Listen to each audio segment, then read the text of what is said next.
उतना ही पावर यदि ग्राम सभा अपना निर्णय लेती है तो हमें कोई आपत्ति नहीं होगा। ये लोकतांत्रिक देश में सत्ता का विकेंद्रीकरण को लेकर के एक बड़ा व्यवस्था लाया गया इस देश में, जिसके तहत त्रिस्तरीय पंचायत व्यवस्था को संविधान में जगह दी गई 243 के तहत, और उसमें 3 व्यवस्थाएं बनाई गई। गांव में पंचायत स्तर पर, जनपद में जनपद और जिला में जिला पंचायत, इन 3 स्तरों पर एक व्यवस्था दी गई। क्योंकि आप लोग विधानसभा के सदस्य हैं, इसलिए मैं पुनः निवेदन के साथ ये कहना चाहता हूं कि जो पंचायती व्यवस्था जो है वो 5वीं अनुसूची क्षेत्रों में लागू हो ही नहीं सकता। ये मैं नहीं कहता, ये संविधान के 243 कहता है, और वो संविधान का 243 ये कहता है कि जहां जहां 5वीं अनुसूची क्षेत्र है इस देश के पूरे 10 राज्यों में, जो मध्य भारत में है, उसमें से मध्य प्रदेश छत्तीसगढ़ भी आता है, वहां पंचायती व्यवस्था लागू हो ही नहीं सकता। सरपंची चुनाव इस एरिया में नहीं हो सकता। लेकिन हो रहा है कि नहीं हो रहा है? हो रहा है। वैसे ही 243 कहता है कि इस एरिया में नगरीय प्रशासन व्यवस्था लागू हो ही नहीं सकता। 243 कहता है कि इस भाग का कतिपय क्षेत्रों पे लागू ना होना। इसका मतलब है कि जो भाग 9 है जिसमें पंचायत को रखा गया है, वो भाग शेड्यूल्ड एरिया में लागू नहीं होगा। अब ऐसा क्यों लिख दिया गया? हमारे प्रशासनिक अधिकारी भी आए हैं, हमको जानना चाहिए ऐसा क्यों लिख दिया गया। क्योंकि 5वीं अनुसूची क्षेत्र कस्टमरी लॉ से गवर्न होता है, और जो विधानसभा में, विधान परिषद में, जो संसद में कानून पास होते हैं, उस कानून को यदि शेड्यूल्ड एरिया में लागू करना है तो संसद को ही पावर है। 243 के सबसे लास्ट पैरा में यह कहा गया, यदि विधानसभा, विधानमंडल और संसद यदि चाहे तो ये जो त्रिस्तरीय पंचायत व्यवस्था है उसको शेड्यूल्ड एरिया में भी विस्तार कर सकती है। आप सबको पता होगा 1993 में सरपंच बने गए, मनोनीत कर लिए गए, याद है कि नहीं? पुराने हमारे सियान होंगे, सभी लोग जानते हैं, जो राजनीति में दखल रखते हैं सभी। हम संविधान की 11वीं अनुसूची को देखते हैं और 12वीं अनुसूची को देखते हैं, तो 11वीं अनुसूची में सारे वो अधिकार दिए गए हैं जो एक गांव के विकास के लिए, जो उसको मूल धारा में, विकास की मूलधारा में जोड़ सके, वो सारे 11वीं अनुसूची में रखा गया।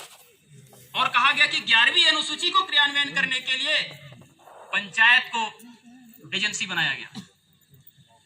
अब जब शेड्यूल, पेशा बोलते हैं, क्या बोलते हैं?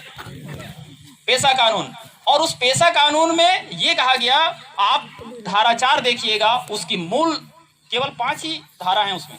5 धारा में चौथा धारा कहता है कि कुछ अपवादों और उपांतरणों के साथ में शेड्यूल्ड एरिया में पंचायत व्यवस्था विस्तारित की जाएगी, और जिसके तहत ही आप लोग यहाँ पे सरपंच चुन के आते हैं। और वहां शर्त रखा गया कि कोई भी जो सरपंच बनेगा वो केवल आदिवासी होगा, कोई भी जनपद अध्यक्ष बनेगा वो केवल आदिवासी होगा, कोई भी जिला पंचायत अध्यक्ष बनेगा वो केवल आदिवासी होगा। ताज्जुब इस बात का है, मुझे यहाँ आके देखने को मिला कि जिस कानून से कोई चुन के आता है उसे ही नहीं पता कि किस कानून से मैं निर्वाचित होकर आया हूं। हमें याद रखना चाहिए। अब यदि पेशा की बात करते हैं, दुर्भाग्य की बात है 1996 में कानून बना। मध्य प्रदेश, छत्तीसगढ़ एक ऐसा दोनों राज्य हैं, छत्तीसगढ़ तो बाद में बना, आज तक पेशा का कानून नहीं कानून बन गया, उसके नियम नहीं बने हैं। और नियम नहीं बनने के कारण सारे जो अभी सियान लोग जितना मेरे को अभी सवाल दे रहे थे ना कि ये अध्यक्ष कैसे बन गया, जमीन का हस्तांतरण कैसे हो गया, सारे सवालों के जवाब एक ही हैं, क्योंकि आपने पेशा का नियम नहीं बनाया। क्या पेशा का नियम समाज वाले बनाएंगे? नहीं, जिसको हम चुन के भेजते हैं विधानसभा में, उसकी जवाबदारी है कि कोई कानून बनता है तो उसको क्रियान्वयन कैसे करना है। क्रियान्वयन प्रशासनिक स्तर को करना रहता है। प्रशासन के पास कोई ऐसा कागज नहीं है कि इस एरिया में कैसा प्रशासन व्यवस्था चलाया जाए। इस कानून को बने 23 साल हो गए। 23 साल मतलब समझते हैं आप, 23 साल उस कानून जवानी में है, अपनी यौवन अवस्था में है, उसके बावजूद भी हम अपने अधिकारों को नहीं ले पा रहे हैं। मैं गुजारिश करूंगा मंत्री महोदय और माननीय विधायकों से कि कम से कम, चूंकि आपके मैनिफेस्टो में भी है पेशा का नियम बनना है करके, मैं दोबारा फिर भी रिपीट करता हूं समाज की तरफ से, क्योंकि इन्हीं की तरफ से सवाल आया था, उसका जवाब मैं दे रहा था।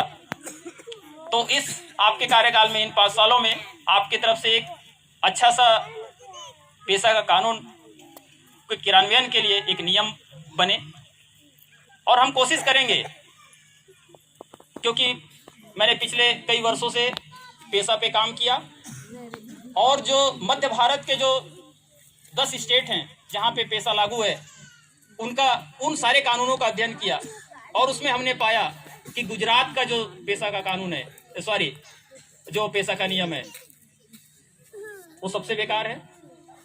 महाराष्ट्र और आंध्रा का कुछ हद तक ठीक है, क्योंकि उन्होंने एलआरसी में जमीन हस्तांतरण को जगह दी।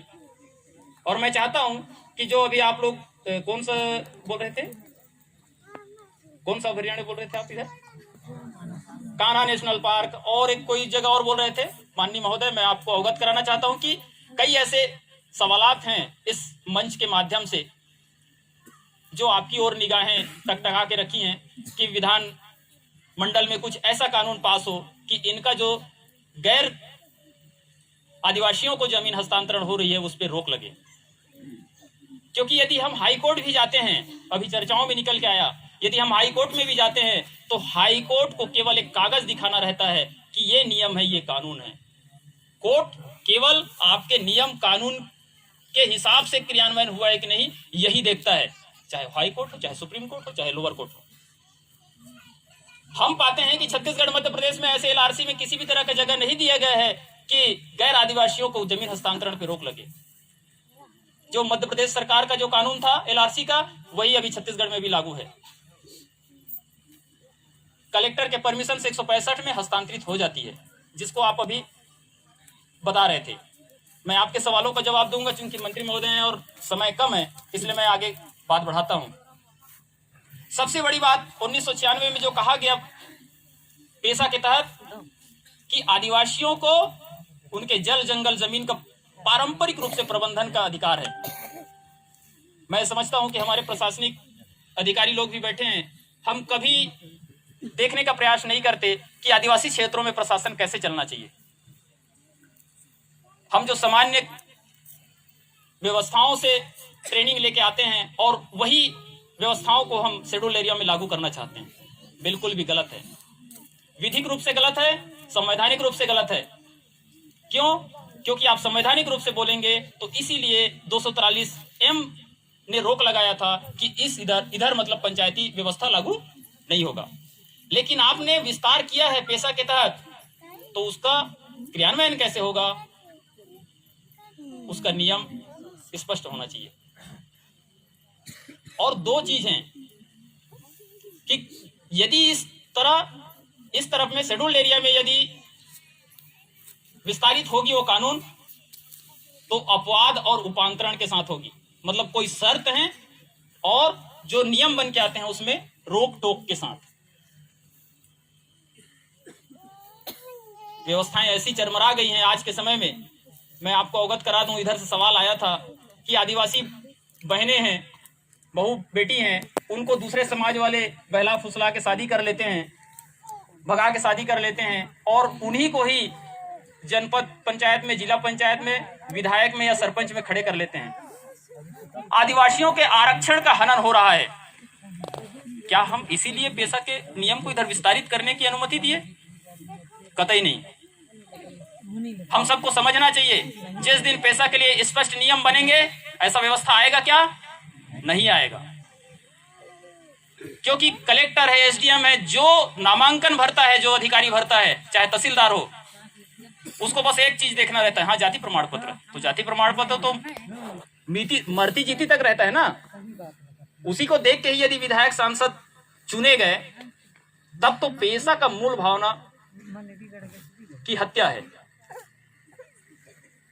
इसलिए निवेदन है कि मध्य प्रदेश में कम से कम पेशा का नियम बहुत अच्छे से बने, क्योंकि 10 में से 7 स्टेट ने जो बनाए हैं उसका तुलनात्मक अध्ययन हमारे पास है और हम इस पे समय देने के लिए भी तैयार हैं। ध्यान रखिए, जब पेशा ने कहा कि जल जंगल जमीन का मालिक वो गांव वाले हैं और वो अपने पारंपरिक रूप से प्रबंधन करते हैं, तब आपका आड़े कहाँ आता है? वन विभाग आता है, राजस्व विभाग आता है, जल संसाधन विभाग आता है। क्यों?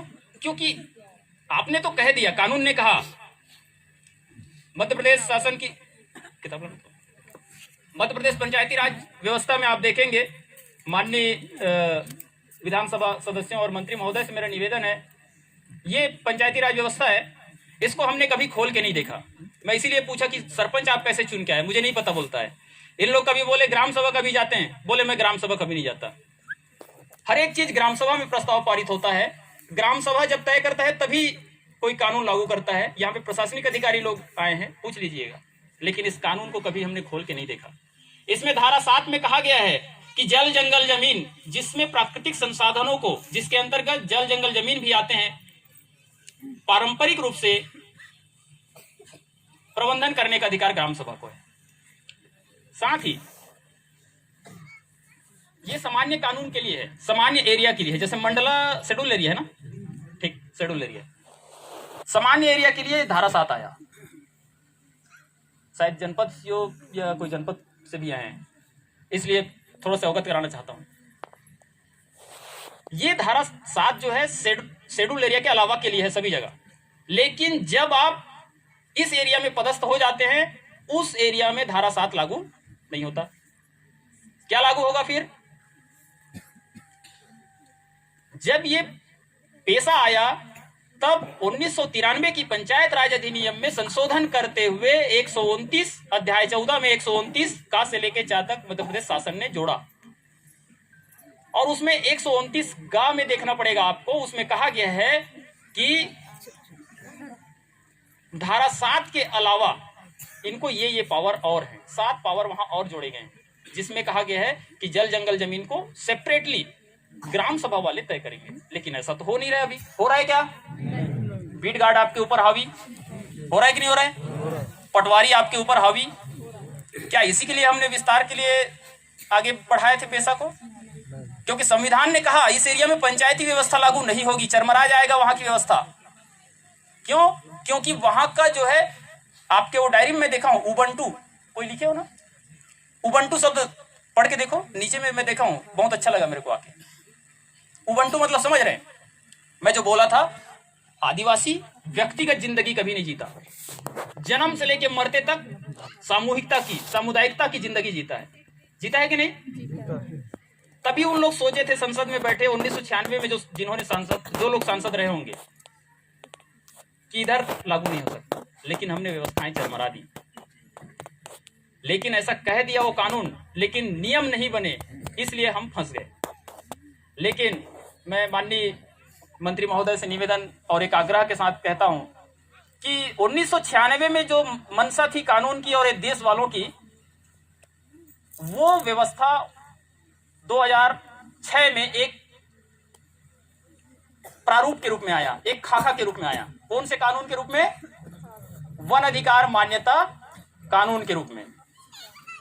क्योंकि वन अधिकार मान्यता कानून बोलने से पिछले पूर्ववर्ती जितने भी राज्य सरकारें हैं, जो राज्य सरकारें थी, उन्होंने कभी इसको कभी पढ़ा नहीं। आप ताज्जुब मानेंगे, पिछले पूर्ववर्ती सरकारों के पास हम टेबल भटके हैं, सब लोग कहते थे कि ये कानून तो वन विभाग का है। आपके सामने माननीय मंत्री महोदय बैठे हैं, आपके ये नोडल विभाग होते हैं, आदिवासी विभाग का कानून है ये। लेकिन पिछले 15 वर्षों में हमको घुमा घुमा के, आम जनता को घुमा घुमा के रखा गया कि ये कानून तो किसका कानून है? वन विभाग का। अब जो वन विभाग अपने जंगल को राजा समझता है, वो आपको देगा क्या अधिकार? नहीं देगा। व्यवस्थाएं बदली, समय बदला। आज मैं हर्ष के साथ कहना चाहता हूं, मंत्री महोदय, आपको अवगत कराना चाहता हूं कि छत्तीसगढ़ शासन ने जो मैं आपको कागज दिया हूं, ये एक्सेप्ट किया है और हम चाहते हैं, यहां से एक निवेदन आया था कि ऐसा ही व्यवस्था मध्य प्रदेश में भी हो जिसपे हम काम करें। क्योंकि राजनीति होगा ज़्यादा बोलना, फिर भी मैं कह देता हूं, क्योंकि अभी एनसीआर आने वाला है, सीएए आने वाला है, एनपीआर आने वाला है, आप सब उससे अवगत हैं। कहीं ना कहीं इन लोगों को अपनी मालिकाना दर्ज कराने के लिए, ये कागज प्रूफ करने के लिए इनको जरूरी है। इसलिए हम चाहते हैं कि त्वरित ऐसी कोई व्यवस्था हो कि इन लोग, क्योंकि ये लोग पढ़े लिखे नहीं हैं, हम इनके ऊपर भरोसा करते हैं कि ये लोग दावा करेंगे तब शासन सत्ता इनको, उनके अधिकारों को रिकॉग्नाइज करेगा। ये थोड़ा गलत सोच होगी, क्योंकि हम तो पढ़े लिखे नहीं है ना, है क्या? कागजों के खेल में हम फंसना नहीं चाहते। इसलिए आपके आने से पहले एक चर्चा हुआ था कि शासन स्तर से हम लोग एक निवेदन भेजेंगे करके। संभवतः आप लोग निवेदन भेजेंगे तो आप लोग उस आग्रह को स्वीकार भी करेंगे। ये कानून ने एक व्यवस्था दिया कि जो जल जंगल जमीन का मालिक बनने की व्यवस्था पेशा ने दिया था, वही व्यवस्था इस कानून ने एक ढांचा में दिया। 3 प्रकार के इसमें फॉर्म होते हैं। फॉर्म का, शायद जनपद वाले होंगे तो थोड़ा और समझने के प्रयास करिएगा। फॉर्म का, खा, गा। पिछले पूर्ववर्ती सरकारों ने 15 सालों में, पूरे भारत की बात कह रहा हूं, इस कानून को न समझा, न सही क्रियान्वयन किया, और जिसके कारण ही फार्मका को पहले भराया गया और व्यक्तिगत पट्टा के नाम से लोगों को लुभाया गया। मैं समझता हूं, क्योंकि आप नोडल मंत्री भी हैं और आप बेहतर समझते हैं इस कानून को।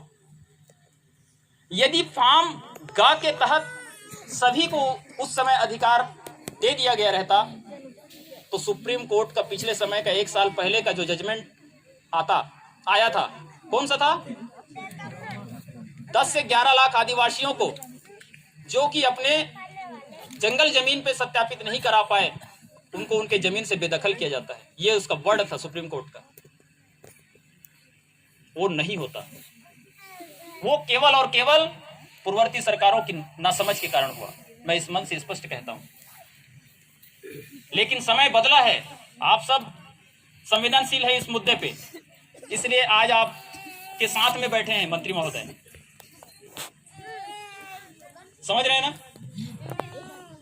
और आपकी भावनाओं को समझ रहे हैं। हम समझते हैं कि जो हमारी पारंपरिक सीमा के भीतर के जल जंगल जमीन है, इसके प्रियम्बल में ही कहा गया है कि हमारे साथ हिस्टोरिकल इनजस्टिस हुआ है, ऐतिहासिक अन्याय हुआ है। तो ऐतिहासिक अन्याय को सुधार करने की व्यवस्था के लिए आप समय दिए हैं समाज को, कि उस व्यवस्था को कैसे सुधारा जाए। 2006 में ये कानून बना, ठीक है। 2 साल 2008 तक के कोई नियम नहीं बने थे, इसलिए क्रियान्वयन नहीं हुआ। लेकिन 2008 से 12 तक संशोधन हुआ, और 2012 से लेकर 2020 तक कितने साल हो गए? 8 साल तो हो गए। तो क्या मैं जब मंत्री महोदय आपको बता दूं, पिछले समय हाथ खड़े करके पूछा था कि कितने लोग हैं जो दावा किए, बोले कोई दावा नहीं किए। हम समझते हैं, एक नारा इन्होंने दिया, आप उसको मैं क्षमा प्रार्थी के साथ में ही उसको दोबारा दोहराता हूं। इन्होंने कहा कि दिल्ली में हमारी सरकार, क्योंकि चुन के भेजते हैं, भोपाल में हमारी सरकार, क्योंकि हम चुन के भेजते हैं, लेकिन हमारे गांव में हम ही सरकार।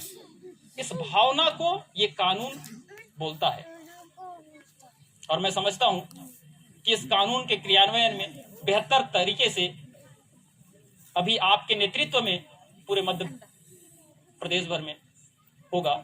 इन्हीं आशाओं के साथ, चूंकि मेरा प्रशिक्षण सत्र पिछले भोजन सत्र के साथ ही चल रहा था और बहुत कुछ बोलना है, फिर भी आपके पास समय नहीं होने के कारण मैं अपने कम शब्दों के साथ में ही अपने अल्फाज को यहीं विराम देता हूं। कोशिश करूंगा आपके जितने भी सवालात होंगे मंत्री महोदय के यहाँ से जाने के बाद फिर मैं आपके साथ हूँ। धन्यवाद।